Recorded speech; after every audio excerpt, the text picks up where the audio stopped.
You've been lied to. You were told if you worked hard and were great at your job, you would get promoted, make lots of money, and be happy. But instead, you've worked hard and excelled, only to be passed over for promotions and have more work dropped on you. The problem is, you're too good to promote. So you need to start being strategic about your impact at work. If you're like the ambitious professionals that I work with, you show up and give 110% to everything that you do. You take meticulous notes. You maintain inbox zero. You're happy to have your brain picked by anyone who asks, only to be frustrated AF when you realize that no one notices your work. At least the folks with the power to promote you. Here's the thing, your impact only matters when it's influencing a priority. The rest of it is just noise that will distract you, reduce your visibility and your impact, and can even lead to career burnout. That's why if you want to be really successful and advance your career, you need to calibrate your effort to the impact. Start by determining what you can stop doing at work. As you gain experience, take on more responsibility, and advance in your career, this is going to be crucial. Yet, it's something that so many ambitious professionals and even new managers struggle with. Let go of the things that you don't need to do. There are tasks that you do every day that you do simply because they've always been done. Reports that are generated that no one looks at. Steps of a process that could be streamlined or eliminated. And in many workplaces I've seen, there are tasks that are done that can cease to exist entirely. Most often though, take a look at what you do and ask,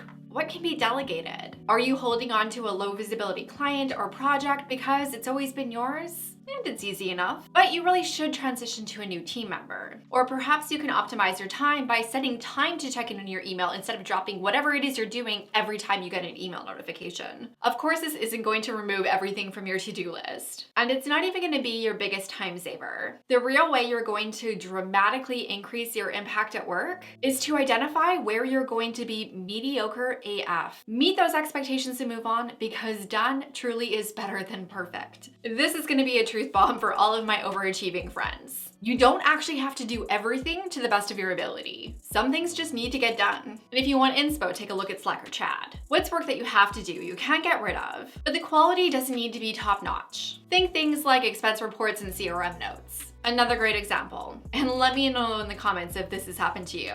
Have you ever stressed for days over a presentation that you need to give, making every slide and every word on those slides perfect, only to skip the vast majority of those slides that you painstakingly prepared because the thing that really mattered was the conversation in the room? Perfectionism is a device to prove your worthiness when you don't actually feel worthy. The gotcha is that when you use it on things that don't have high visibility or high impact, it has the opposite effect, because that work and that impact is going to go unnoticed because it's not something that people are paying attention to.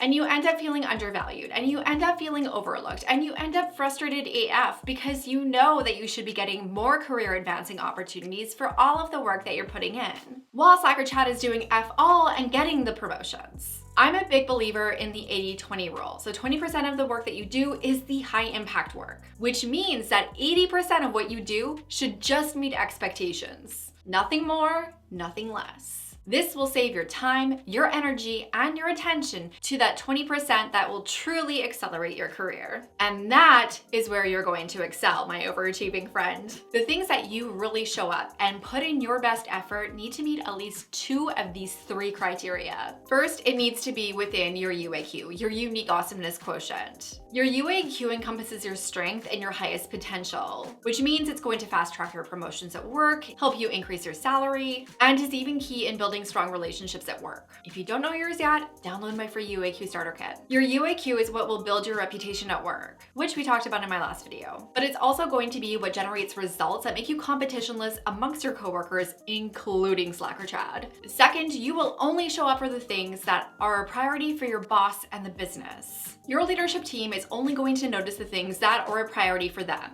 You know, the things that help them achieve the company goals, get bonuses, that their success is measured on. When your work results in goal attainment for your boss or the whole company, your impact is going to be unignorable, and your visibility and your opportunities at work are going to skyrocket. And the third criteria, in order for you to show up and do your best at work, will it help you build strategic relationships? Because like we also talked about in my last video, it's not what you know, it's who you you know that truly matters. Here's a great example. One of my clients opted into a project at work simply because the VP that she reported up to was the executive sponsor, and they were also personally involved. Her participation gave her access to someone several levels above her, which obviously increased her visibility at work, with, someone with the power to promote her. Since obviously your boss is going to do what their boss's boss's boss tells them to do, or even removes them from having a say in it. And this is something that it's hard to detail in a video. Like, there's too much to go into it for me to make a video, and that's why I go into it in so much detail in my Career Glow Up program. And I've gotten a lot of requests to open it for enrollment again, so maybe stay tuned. But more importantly, if you want to get promoted at work, you need to make sure that you're implementing the 3 R's to get promoted at work.